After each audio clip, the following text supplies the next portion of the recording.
पहली नहीं पहले खिलाओ और श्रद्धा से खिलाओ। तो एक गौ माता को खिलाने से 33 कोटि देवी देवताओं का भोग लग जाएगा। आपके देवता पितृ और जो भी ग्रह है सब के सब उसी से संतुष्ट हो जाएंगे और आपका भोजन पवित्र हो जाएगा। आप फिर क्या प्रसाद ग्रहण करोगे। भोग लगने के बाद क्या होता है प्रसाद। आप दुकान से जब मिठाई लेके आते हो, सीधी घर पे मिठाई लेके आओ तो क्या बोलते हो, घर पे मीठा रखा है खा लो।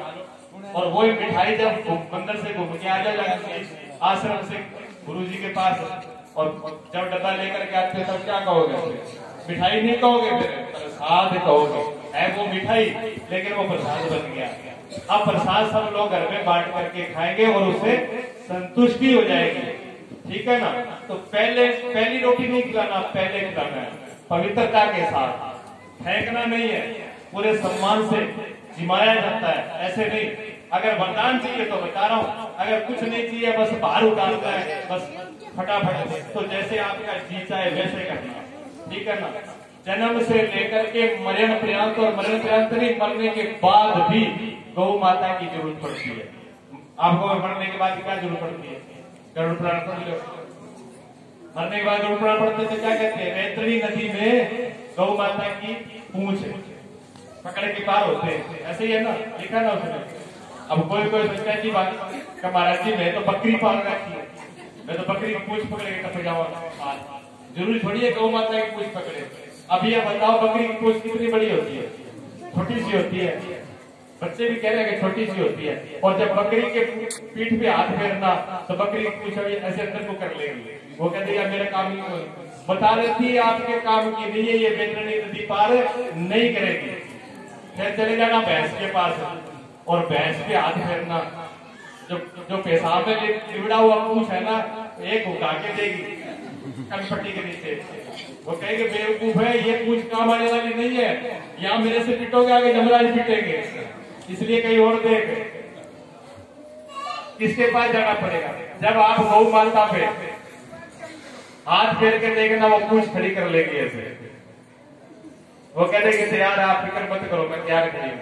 देख लेना प्रैक्टिकल करके। कुत्ते आपको हमने तो कुत्ते पाल रखे हैं घर में, आजकल गौए कम पालते, कुत्ते ज्यादा पालते हैं। कुत्ता तो पहले ऐसे कर देता है भैया यहाँ पर एंट्री नहीं है, ये किसी काम की नहीं है, वो तो पहले मना कर देता है। तो इस चक्कर में मत पड़ना, मरने के बाद भी गौ माता ही काम आएगी। जन्म से आज मेरे से पूछ रहे थे, बेटा नहीं होता है, संतान नहीं होती है, उसके लिए गौ माता से हर चीज वरदान पा सकते हो आप। संतान, बल, विद्या, बुद्धि, धन, संपत्ति, पत्नी, पतना, जो भी किसी का लिखा वो संतान देती है गौ माता। लेकिन उसका विधान है। ठीक है ना। एक एक करके बताऊंगा, मोर सुनूंगा तब अच्छे बीच में उठे जाओ तो बिल्कुल बंद कर देगा। अब ये सोच लेना आज ही सारी बता दूं कि रोज करके बताऊं, आज ही बता दो सारी, आज ही मैं गुड़ हो गया। चलो ठीक है, बैठा रहना। आज ये तो बात नहीं पकी। तो सबसे पहले एक उपाय बता रहा हूं आपको। अच्छा उपाय बता रहा हूं, अगर आप भूल जाओ तो मुझे रास्ते में जाकर मत पकड़ना। महाराज जी आपने क्या बनाया, भूल गए हम। ये मोबाइल पर रिकॉर्डिंग हो रही है ना, यूट्यूब चैनल बनाया है बच्चों का, इसका गुरु कृपा म्यूजिक है। आप निकालोगे जब मेरा नाम लोगे स्वामी मधुसूदन सरस्वती जी, कोई वीडियो आ जाएगी, आप उसमें फिर द्वारा सुन लेना, इसलिए टेंशन मत लेना। लेकिन अब सुन लो गौर से, जिसको संतान न होती उसके 3 कारण होते हैं। 10 साल 20 साल तक भी अगर बच्चा नहीं हुआ हो तो 3 कारण होते हैं। पहला कारण ये हो सकता है कि जरूरी नहीं कि माताओं में ही कोई कमी होती है शरीर के अंदर या बच्चे दाने में, पुरुष के अंदर भी हो सकती है। उसके लिए भी उपाय गौ माता के पास है। गौ माता सबसे पहले उठ करके आदमी को गौमूत्र जो है देसी का ही होना चाहिए और तुरंत ब्याही हुई हो, कम से कम 100 महीना होती है। गौमूत्र को 8 बार छानना और 8 बार सूती कपड़ा जो है वो 8 रला कर ले और 8 बार उसको छान ले, तब उसको रखें। और 2 दिन से ज्यादा नहीं रखें, थोड़ा टेस्ट बदल जाता है, ताजा हो तो बढ़िया है। उसको आप सुबह खाली पेट लें और दोपहर को जब नहीं खाएं तो उसके अंदर चूना जो होता है ना, कड़ी जिसको आप बोलते हो, एक मूंग के दाने जितना जिसको पथरी हो वो चूना नहीं खाएगा, क्योंकि तो मजबूत करता है हड्डियों को, कैल्शियम की पूर्ति कर देता है। तो गौ माता के दही के अंदर एक मूंग के दाने के जितना उसमें जो है चूना डाल करके दही खाएंगे। और शाम की टाइम में गौ माता के दूध में कुछ औषधि आती है, सालम पंजा, सालम मिश्री, काली मूसली, सफेद मूसली, तावर, केसर और अश्वगंधा थोड़ा उसमें मिला करके एक पाउडर बनता है। ये कोई शरीर के अंदर कमजोरी होती है, कोई धातु कम होता है, उसको पूर्ति कर देता है। ये शाम के टाइम में लिया जाता है। ये तो आदमी के लिए। दूसरा है माताओं के लिए। माताओं के लिए विशेष रूप से इसका उपयोग है। सबसे पहले तो खेत के अंदर किसी जानवर ने जो मिट्टी निकाली हो, किसी जानवर के द्वारा जो मिट्टी खोदी गई हो, वो मिट्टी लेके आनी पड़ेगी घर के ऊपर। घरे कच्ची जगह तो कच्ची जगह पे लगा लो, तो गमला रख लो, बढ़िया या छत पे रख लो, उसमें रख करके उस मिट्टी को और देसी गौ माता का गोबर उसमें डालना है और तुलसी के पत्ते उसके अंदर 5-7 डालने और बेलपत्र के पत्ते उसमें डालने। 4 चीजें, तुलसी के पत्ते, बेलपत्र, गौ का गोबर और जंगली जानवर की मिट्टी। उसके अंदर बीजना क्या है? देसी कपास, अंग्रेजी हाइब्रिड नहीं, देसी कपास बीजनी है उसके अंदर। देसी कपास को बीज देना उसके अंदर। 1.25 महीने में वो इतनी सी बड़ी हो जाएगी। इतनी बड़ी जब हो जाए तो उसको ऐसे अपनी मुट्ठी में आए, उसको उखाड़ लेना, पट लेना। उसको उखाड़ करके जो ऊपर का हरा हिस्सा है वो तो गौ माताओं को जिमा दीजिए, और जो नीचे उसकी जड़ें हैं उसको बढ़िया धो करके छोटी छोटी उसको काट लो, जैसे चावल होते हैं ऐसे। फिर उसकी खीर बनानी है गौ माता के दूध में, उन जड़ की वो खीर बना करके मीठा मिश्री का डालना है और 1.25 महीने उसका उपयोग करना है। 1.25 महीना अगर इसका उपयोग करते रहे इसी नियम का और गौ माता की सेवा करते रहे तो 20-25 साल में, जिनके ये प्रैक्टिकल बता रहा हूँ, उन माताओं को भी गौ माता ने पुत्र रत्न की प्राप्ति करवा दी। राजा दिलीप को भी ऐसे ही करवाई थी। राजा दिलीप की तो आपने कहानी सुनी है।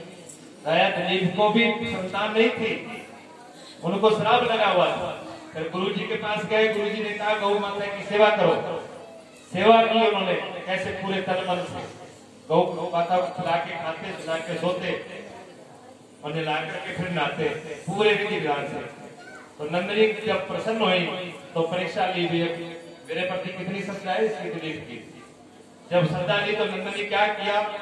परीक्षा के अंदर एक बार दिलीप राजा से बैठे हुए हैं और एक शेर जो है दहाड़ता हुआ और नंदिनी के ऊपर आक्रमण करता है। दिलीप राजा तो छत्री थे, उन्होंने तुरंत जो है तलवार उठाई, लेकिन तलवार पे हाथ गया लेकिन उठ नहीं पाई, जैसे किसी ने हाथ ही पकड़ लिया हो और पसीना छूट गया। अब तलवार तो छोड़ दी, सामने खड़े हो गए कि आप गौ माता को नहीं खाओ, मुझे खा लीजिए। तो आकाशवाणी हुई, करे मूर्ख राजा, तेरे जैसा कोई मूर्ख होगा? अगर तू जिंदा रहा तो 1000 गौओं की रक्षा करेगा और एक गौ के लिए अपने प्राणों को दे रहा है, ये क्या तेरी बुद्धिमत्ता है? उन्होंने, राजा ने कहा दिलीप ने कि 1000 की तो पता नहीं क्या कब देखा जाएगा, लेकिन मैं अपनी आंखों के सामने गौ माता की हत्या नहीं देख सकता हूँ। मेरे प्राण जाए तो जाए, मुझे इस चीज की परवाह नहीं है। तो सिंह ने कहा ठीक है, मैं तुझे खा लेता हूँ और इसको छोड़ देता हूँ। तो दिलीप राजा आंखें बंद करके शेर के सामने बैठ गए और बैठे तो मालूम पड़ा बड़ी बड़ी जाड़ें उनको अभी सिर को खाने वाली है। जैसे आंख बंद करके बैठे तो क्या देख रहे हैं कि कोई बोले जीभ से ऐसे चाट रहा है। आंखें खोल के देखा तो वही नंदिनी गौ माता उनके शीश को चाट रही थी। प्रसन्न हो गई, उन्होंने कहा तू परीक्षा में पास हो गया, अब मांग तुझे क्या चाहिए? तो उन्होंने कहा मुझे पुत्र चाहिए। और पुत्र कैसा दिया? जिनका नाम रखा रघु। सूर्योवंश का नाम बदल गया जी, सूर्योवंश का नाम बदल करके रघुवंश पड़ गया। रघु के अज के दशरथ और दशरथ के राम हुए।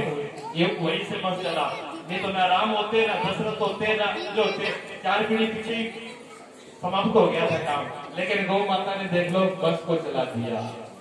गौ माता वरदान देने वाली। ठीक है, अब जो गर्भ धारण करने के बाद माताएं क्या करती है? गलत चीजों का उपयोग करती है। कृपया ये नहीं करें। गौ माता का ही गौमूत्र जो है उपयोग करें, लेकिन सीधा नहीं, पंचगव्य के रूप में करना चाहिए, सीधा नहीं करना चाहिए। पंचगव्य के बड़े उपयोग हो चुके हैं। धौलपुर के अंदर अभी रिसर्च हो चुका है उसका, कैंसर के 350 मरीज ठीक हुए थे पंचगव्य से। तो वहां की जो कमेटी थी उन्होंने सरकार को ये पत्र लिखा कि हर जिले के अंदर गौशाला एक पंचगव्य सेंटर बनाना चाहिए, जिसके द्वारा लोगों को बहुत इलाज हो सके। एक साल के अंदर 350 मरीजों का पंचगव्य से ठीक होना छोटी बात नहीं, बहुत बड़ी बात है। पंचगव्य में क्या होता है, एक चम्मच गौ के गोबर का रस निकाला जाता है कपड़े के द्वारा, और एक ही चम्मच उसके अंदर गौमूत्र मिलाया जाता है। एक चम्मच घी, एक चम्मच दही और एक चम्मच दूध को मिला करके, ज्यादा नहीं पी सकते तो थोड़ा ही ले लो उसको, पर उसका उपयोग जरूर होना चाहिए और गौ माता का दूध ही पीना चाहिए, ठीक है। और कोई विशेष चाहे कि मेरा बच्चा, माता अगर ये चाहती है कि मेरा बच्चा विशेष बुद्धि वाला हो, जिसकी बुद्धि सबसे अलग विलक्षण हो, तो हमारे कुल का भी नाम कर दे, पढ़ाई में सबसे आगे रहे, अगर ऐसी बुद्धि का चाहिए तो एक ही शास्त्र के अंदर लेख है, इसका भी एक विधान दिया है, उसको बोलते हैं ब्रह्म भोज का सेवन करना चाहिए माता को जब बच्चा गर्भ में आ जाता था। अब ब्रह्म भोज कैसे बनता है, कोई पंचगव्य से बनता है, उसका विधान थोड़ा सा अलग है। उसमें 1 चम्मच गोरस, गोबर का रस, 2 चम्मच गौमूत्र, 4 चम्मच घी और 8 चम्मच दही और 16 चम्मच दूध, और जिसको आप कुश बोलते हो, दाम या कुश बोलते हो, उसका थोड़ा पानी उसके अंदर मिलाया जाता है। ये 6 चीजें बना करके तब ब्रह्म कुश बनता है। बातें अगर उसका उपयोग थोड़ा थोड़ा करती रहे तो वो बच्चा बहुत ही बुद्धिमान होता है, ऐसा इस शास्त्र के अंदर लेख है, और कुछ लोगों ने उपयोग किए, उसके परिणाम भी आए। बताना मेरा काम है, करना आपका काम है। उसके बाद में क्या होता है, माताओं को जब डिलीवरी होती है, एक एक उपयोग सुनते हैं ना, गौ माता कहां से काम करती है, सीधा नहीं, अगर आप सेवा करोगे तुरंत लाभ मिलेगा। डिलीवरी के अंदर भी तुरंत डॉक्टर जो है काट देते हैं। डॉक्टरों को जो भी उनका बिजनेस है, उनका भी काम है, उसमें पैसे का नुकसान होता है, शरीर का नुकसान होता है, पेट की नाड़ियां कट जाती है, लेकिन मजबूरी में सब काम करने पड़ते हैं। उसमें गौ का सिर्फ और कुछ नहीं ज्यादा, डिलीवरी के टाइम में गोबर के रस, लेकिन 100 ग्राम उसमें निकाल लिया जाए और 3 बार पिला दिया जाए, 2 से 2.5 घंटे के अंदर डिलीवरी हो जाती है। इतना 2 से 2.5 घंटे, 2 मिनट का इंतजार ये ना हो, ऐसा नहीं कि अभी पिलाया अभी ऐसा होना चाहिए। 2 से 2.5 घंटा आपके बीच में आराम से 3 बार इसको पिलाना है। आप कहोगे गोबर का रस पीना पड़ेगा, पीटर में प्राण जो है हाथ में आकाश पहुंच जाते हैं, जान बचनी चाहिए, कुछ नहीं पिलाओ। डॉक्टर को बोलते हैं तू काट दे, जो करे सो कर दे, मेरी जान बचे। हालत ऐसी होती है जी, मृत्यु का अंदर जन्म होता है, ऐसा नहीं मेरे बच्चे का जन्म नहीं होता, माँ का जन्म होता है, माँ मृत्यु में से निकल करके आती है। माता को इस चीज का अनुभव है, तो उस टाइम में एक कोई बुरी चीज नहीं है, ये वरदान है। उसके बाद में आप क्या करते हो, बच्चों को नाल जो है वो नर्स जो होती है डॉक्टर, वो नाल काट करके उस पर लोशन लगाती है। वो लोशन ऐसा होता है जी कि उससे बच्चा चिड़चिड़ा हो जाता है, उसमें जलन होती है, उसके अंदर तेजाब जैसा ऐसा होता है। वो लोशन जो है वो नुकसान करता है। क्यों? नाभि के मुख से 9 महीने जब पेटा अंदर रहता है बच्चा माँ के, तो उसका भोजन नाभि के द्वारा जाता है, मुख से नहीं जाता, नाभि से जाता है। तो उस टाइम में नाभि पूरी सक्रिय होती है। नाल जब काटा जाता है तो नाभि से संबंध हटा दिया जाता है, उसके बाद ही वो रोना शुरू होगा, उसके बाद इसको भूख लगेगी। नाल जब तक कटा तब तक वो बच्चे को पता नहीं चलता कि मैं गर्भ से बाहर आ गया हूँ, तब तक माँ के साथ संबंध रहता है। तो नाल काटते वो लोशन लगा देते हैं, उससे बच्चा पूरे जीवन के लिए कई बार चिड़चिड़ा हो जाता है और उसकी बुद्धि कमजोर हो जाती है। तब ऐसा नहीं करना चाहिए। गौ माता के मूत्र के अंदर, गौ मूत्र में हल्दी बढ़िया शुद्ध पिसी हुई मिला करके उस नाल पे लगा दो, बस ये लगाते रहो और बिल्कुल आराम मिल जाएगा और बच्चे में दिक्कत नहीं होगी। उसके बाद में आप क्या करते हो, मुंडन करते हो। जब मुंडन कराते हो तो क्या फटाफट बाल कटा दिया, ढोल नगाड़े सब हैप्पी बर्थडे ये सब कुछ कर देते हो फटाफट, टॉफी बांटती और वो ले आए, केक ले आए और क्या क्या हो जाते हैं, लेकिन जो काम करना है वो करते ही नहीं। ऐसा विधान नहीं है। नामकरण के अंदर भी देखो, भगवान कृष्ण जी का कल जन्म होगा, तो देखना कहाँ पर होता है उनका नामकरण, कहाँ होता है, कैसे होते हैं। उनके गुरु जब आते हैं वासुदेव के यहाँ पर, तो राजा थे, बड़ा ऊंचा सिंहासन लगाते हैं राजमहल के अंदर, लेकिन मना कर देते हैं, कर बेचारे गुरु जी कहते नहीं, राजा ये नामकरण यहाँ नहीं होगा, ये गौशाला में होगा। गौशाला में ही भगवान का नाम रखा जाता है और उसका विधान है। गौशाला वो छोटी मोटी चीज नहीं है, परम पवित्र है। भगवान खुद स्वयं गौशाला में अपना नामकरण करते हैं और नाम भी बढ़िया शास्त्रीय तरीके से होना चाहिए। ऐसे ही नहीं है कि टिंकी पिंकी की जो लगता भी कुत्ते बिल्ले का नाम है, आदमी का नाम है। नाम शास्त्रीय होना चाहिए, जैसे नाम वैसे गुण वाला होना चाहिए, ठीक है ना। हर चीज का नियम रखना चाहिए। टाइम होगा नहीं बाकी, अब मेरा 5 मिनट बाकी है, छोड़ दो, मैं सही आगे टाइम पर दोहराओ, बाकी कल बता दूंगा, कोई बात नहीं। तो उसके बाद एक बात और समझ लो, बच्चे का मुंडन कराने के बाद बच्चे की बुआ ना हो तो बहन, और बहन नहीं हो तो ब्राह्मण, गऊ का घी और गुड़ मिला करके इस उंगली से सांठिया बनाया जाता है। यहाँ सांठिया बना करके देसी गौ माता से उसको छटाना चाहिए, तो उसके जो पिछले पाप कर्म है उसको भी गौ माता चाटने के साथ साफ कर देती है, और जो बुद्धि में कमजोरी है उसकी, उसको भी सही कर देती है। ये उसका विधान है। उसके बाद में एक और बात बता दूं, फिर बाकी बातें कल बताऊंगा। सही करूंगा, आवाज आ रही है, कोई बात नहीं। एक बात और समझ लो माता हो, न तो दूध भैंस का खुद पियो, न इनको पिलाओ। क्यों कहते हैं? हमें तो शिकायत करते हैं, गुरु जी की बुद्धि काम कौन करे, वो सारा दिन पड़े रहे, वो पटे को नहीं, वो सुने को नहीं। अब गुरु जी क्या करे, पहले काम तो आपने कर दिया, पहले तो खुद भैंस का दूध दिया और फिर इनको भी भैंस का दूध पिलाया। अब आप कहोगे भैंस के दूध से क्या फर्क पड़ता है, वो तो खुद ही देख लो आप। भैंस का जो बच्चा होता है, जिसको पांडा कहते हो, वो दूध पियाने के बाद में जाके सो जाता है, कुछ चलता है, जाके सो जाता है, कुछ चलता नहीं है, नींद आएगी उसकी आलसी है वो। और गाय का फिटना देख लो आप, दूध पीते ही पूरे घर में चक्कर लगा देगा, उखला छोड़ के देख लेना, उसमें आलस नहीं है। अपने बच्चों का आलस आप खुद बनाते हो। और देख लो आप, भैंस बैठे बैठे ही सब कुछ मल मूत्र सब कर देगी, और कुंडा घुमा के वह भी नहाना धोना वाशिंग सब यही कर करती है बैठे बैठे, तो वैसे ही बढ़िया करेंगे। गौ माता को देखा आपने, बैठे बैठे नहीं करेगी, बीमार हो तो बात अलग है, लेकिन गौ ऐसे बैठे बैठे सब काम नहीं करती है। जिस भैंस को हिसाब करने में आलस है, वो क्या करेगी बताओ, उनको पिला पिला के बच्चों की और बुद्धि बिगाड़ दो। गौ माता का जो दूध होता है, जो उसमें पीले रंग का जो द्रव्य होते हैं, लिक्विड जो स्वर्ण रंग का होता है, उसके अंदर जो तत्व पाया गया है, यानी की बात है सेरीब्रोसाइड नाम का तत्व है, जो बुद्धि को बढ़ाता है, बुद्धि को मजबूत करता है, तीक्ष्ण करता है। ये वैज्ञानिक प्रयोग है, ये कोई अंधविश्वास की जैसी बातें नहीं है। तो आप इनकी बुद्धि तीक्ष्ण होगी और आलस, क्यों? पढ़ाई में 2 चीजें चाहिए, बुद्धि अच्छी चाहिए और आलस नहीं चाहिए। लेकिन भैंस में तो फिर हो ही रहेगा। कहावत है ना, भैंस बड़ी की अकल, भैंस बड़ी की अकल। और कहावत क्यों बनाई है? किसी ने बनाई तो सोच समझ के बनाई होगी।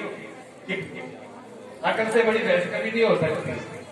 और काम बिगड़ जाए तो यही भैंस पानी में, और कितना ही समझाओ नहीं समझाए तो कितनी कहावत है, काला अक्षर भैंस बराबर। भैंसा का कितनी पीन मर जाओ, क्या फर्क पड़ेगा? भैंस पे इतनी कहावतें ऐसे नहीं पड़ी हुई, किसी ने सोच समझ के किया है।